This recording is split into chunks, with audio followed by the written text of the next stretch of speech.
آج آپ حضرات کے سامنے ادا اور قضا کے بارے میں ذکر کرنا چاہوں گا۔ اصول فقہ کی یہ دو اصطلاحات ہیں، تو اس پر آپ کے سامنے اس کی تفصیل ذکر کرنا چاہوں گا کہ امر سے جب واجب ثابت ہو جاتا ہے تو پھر اس اعتبار سے وجوب کی دو قسمیں بنتی ہیں۔ ایک کو کہا جاتا ہے ادا اور دوسری کو کہا جاتا ہے قضا۔ ادا اور قضا کیا چیزیں ہیں؟ امر سے جو چیز واجب ہو، یعنی جس وقت صیغہ امر کے ذریعے سے کوئی چیز واجب ہو جاتی ہے، اس کو بھی آئینی ہی اس کے مستحق کے سپرد کرنا ادا کہلاتا ہے، یعنی کہ اس کے مستحق کے اسی طرح جس طرح اس نے لازم قرار دیا اسی طرح حوالے کر دینا، سپرد کر دینا، یہ ادا کہلاتا ہے۔ پھر ادا کی دو اقسام ہیں، ایک ہے ادائے کامل اور دوسری ہے ادائے قاصر۔ ادائے کامل کیا ہے؟ ادائے کامل یہ ہے کہ واجب کو اس کی تمام شرعی صفات کے ساتھ ادا کیا جائے، اسی طریقے سے ادا کیا جائے جس طریقے سے اس کا ادا کرنا لازم قرار دیا گیا، اور واجب کو اسی وقت میں ادا کیا جائے جو وقت اس کے ادا کرنے کا معین ہے۔ نماز باجماعت پڑھنا ادائے کامل کی مثال ہے، یعنی باجماعت نماز ادا کرنا، یہ کامل ادا کی مثال ہوگی۔ حضرت عبداللہ بن عمر رضی اللہ عنہما سے روایت ہے کہ نماز باجماعت پڑھنا تنہا نماز پڑھنے سے ثواب میں 27 درجے افضل ہے۔ ادائے کامل کا یہ حکم ہے کہ اس کے ادا کرنے سے مکلف ذمہ داری سے عہدہ برا ہو جاتا ہے، یعنی اس کے مکلف کے ذمہ جو ذمہ داری لگائی جاتی ہے وہ اپنی ذمہ داری نبھا لیتا ہے۔ ادائے قاصر کیا ہے؟ جب کسی واجب کو شرعی صفات میں سے کسی کمی و نقصان کے ساتھ ادا کیا جائے، یعنی جب مکمل طور پر شرعی صفات کو مد نظر رکھ کر ادا کریں گے تو وہ تو کامل تھا، اگر اس کے اندر کسی قسم کی کوئی کمی یا نقصان واقع ہو گیا تو ایسی صورت کے اندر اسے ادائے قاصر کہتے ہیں۔ مثلا بغیر جماعت کے تنہا نماز پڑھنا، دوران نماز رکوع اور سجدہ وغیرہ صحیح طور پر اور اطمینان سے نہ کرنا، اور خریدی ہوئی چیز کو کسی ناقص کے ساتھ واپس کر دینا وغیرہ۔ یہ چیزیں کس کی مثال آئیں گی؟ ادائے قاصر کی۔ ادائے قاصر کا کیا حکم ہے کہ اگر نقص کی تلافی اس جیسی چیز سے ممکن ہو تو کر دی جائے، اگر مثل سے نقصان کی تلافی ممکن نہ ہو تو نقصان کا حکم ساقط ہو جاتا ہے، البتہ گناہ باقی رہتا ہے۔ پھر اس کے بعد جاتے ہیں جی قضا کی طرف۔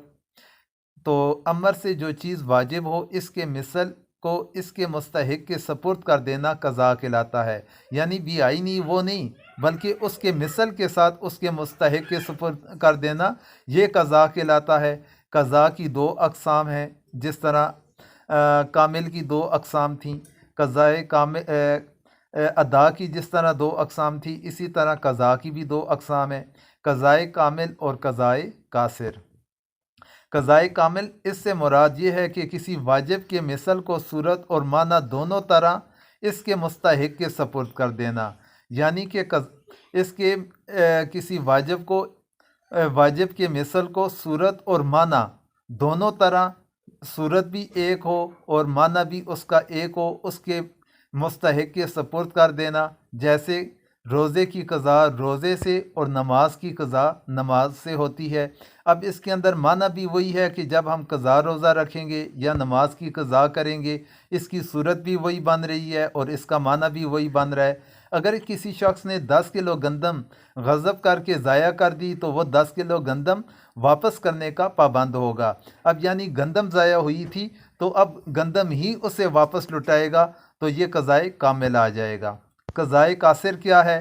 قضائے قاصر یہ ہے کہ وہ معنی کے لحاظ سے تو واجب کی مثل ہو، یعنی معنی کے لحاظ سے واجب کی مثل ہوگا لیکن صورت کے لحاظ سے واجب کی مثل نہ ہو۔ مثلا اگر کسی شخص نے 10 کلو گرام گندم غصب کی اور وہ ضائع ہوگی اور بازار سے بھی معدوم ہوگی، یعنی بازار سے بھی نہیں مل رہی، تو غاصب اس چیز کی قیمت بطور تاوان ادا کرنے کا پابند ہے۔ اب قیمت معنوی طور پر تو ضائع شدہ اور معدومی قدم کی مثل ہے، مگر صورت کے لحاظ سے گندم کی مثل نہیں ہے، یعنی کہ اب اس کے اندر کیا چیز آئے گی کہ اب معنی تو وہی پایا جا رہا ہے لیکن اس کی صورت تبدیل ہوگی۔ معنی کس طرح پایا جا رہا ہے کہ 10 کلو گرام جو گندم تھی اس کے متبادل قیمت ادا کر لی گئی، لیکن صورت باقی نہ رہی کہ گندم کی شکل وہ باقی نہ رہی۔ اگر کسی چیز کی مثل نہ صورت میں ہو اور نہ معنی میں تو اس کی قضا واجب نہیں ہوتی۔ جیسے نماز جمعہ اور عیدین چھوٹ جائے تو اس کی قضا نہیں، نماز جمعہ چھوٹ جائے تو اب قضا کی صورت میں نماز جمعہ تو ادا نہیں کیا جا سکتا، کیونکہ نماز جمعہ کے اندر جماعت شرط ہے، تو پھر اس روز زور کی نماز ادا کی جائے گی۔ اگر گواہان جھوٹی گواہی دے کر کسی عورت کو عدالت سے طلاق دلوا دیں، طلاق کے فیصلے کے بعد گواہان اپنی گواہی سے رجوع کر لیں تو شوہر کو اس وجہ سے جو نقصان پہنچا ہے گواہوں پر اس کا کوئی تاوان نہیں، کیونکہ سوری اور معنوی طور پر اس کا کوئی مثل نہیں ہے جس کو ادا کیا جائے۔ البتہ گواہان گناہگار ہیں اور انہیں تعزیری سزا دی جائے گی۔ اب اس کو یوں سمجھ لیں کہ جب گواہان کی گواہی کی وجہ سے کسی کو طلاق ہو گئی، اب گواہان اپنی گواہی واپس لیتے ہیں تو اب ان کا نکاح تو برقرار نہیں ہو سکتا، تو اس لیے اب اس کی صورت یہ بنے گی کہ انہیں تعزیری سزا دی جائے گی گواہان کو۔ پھر اگر کسی چیز کا سوری اور معنوی مثل نہ ہو لیکن شریعت نے کسی اور چیز کو اس کا مثل قرار دیا ہو تو اس کی قضا شرعی مثل کے لحاظ سے واجب ہے۔ مثلاً اگر کوئی عمر رسیدہ شخص روزہ نہیں رکھ سکتا تو اس کے لیے روزے کی قضا فدیہ مثل شرعی ہے۔ اس طرح قتل خطا میں شرعی مثل دیت ہے، حالانکہ جان اور دیت میں کوئی مماثلت نہیں پائی جاتی۔ قضائے کامل پر جب تک عمل ممکن ہو کرنا چاہیے، اگر قضائے کامل پر عمل ممکن نہ ہو تو پھر قضا قاصر پر عمل کیا جائے گا۔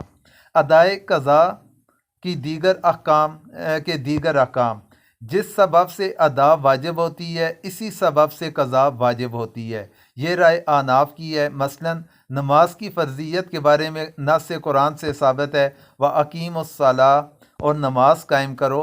اب یہی نص نماز کی قضا پر بھی دلالت کرتی ہے کہ اگر نماز فوت ہو جائے تو اس کی قضا کے وجوب کے لیے کسی نئی نص کی ضرورت نہیں، جبکہ امام شافعی کے نزدیک قضا کے لیے کسی جدید سبب کی ضرورت ہے۔ جس سبب سے ادا واجب ہوئی اسی سبب سے قضا واجب نہیں ہوتی، بلکہ قضا کے لیے علیحدہ حکم درکار ہے، یہ امام شافعی کا قول ہے۔ ان کے نزدیک نماز کی قضا کی نص